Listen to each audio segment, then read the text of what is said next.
أعوذ بالله من الشيطان الرجيم. بسم الله الرحمن الرحيم.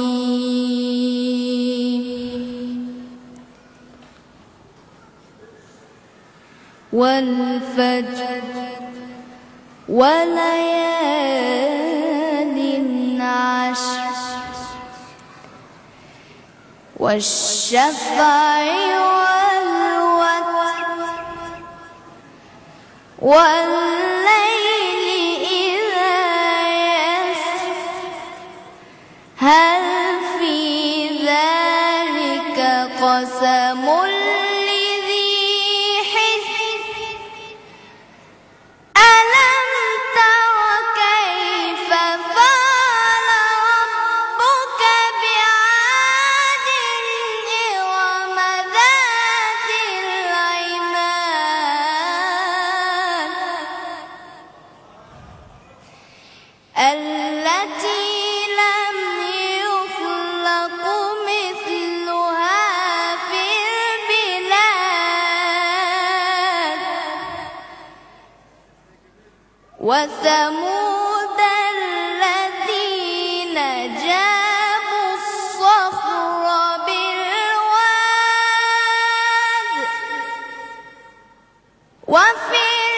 وفرعون ذي الأوتاد الذين طغوا في البلاد فأكثروا فيها الفساد فصب عليهم ربك سوط عذاب إن ربك لبالمرصاد فأما الإنسان إذا ابتلاه ربه فأكرمه ونعمه فيقول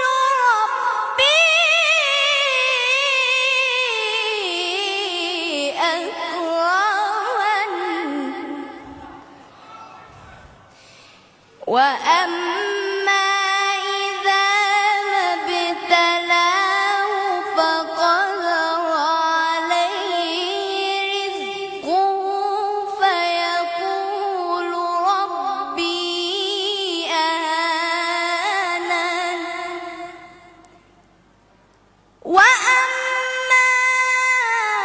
إذا ما ابتلاه فقدر عليه رزقه فيقول ربي أهانن كلا بل لا تكرمون اليتيم ولا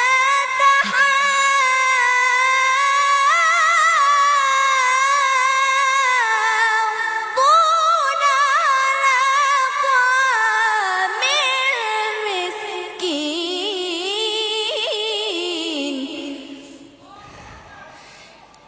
وتأكلون التراث أكلا لما وتحبون المال حبا جما كلا إذا دكت الأرض دكا دكا وجاء ربك والملك صفا صفا وجيء يومئذ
فادخلي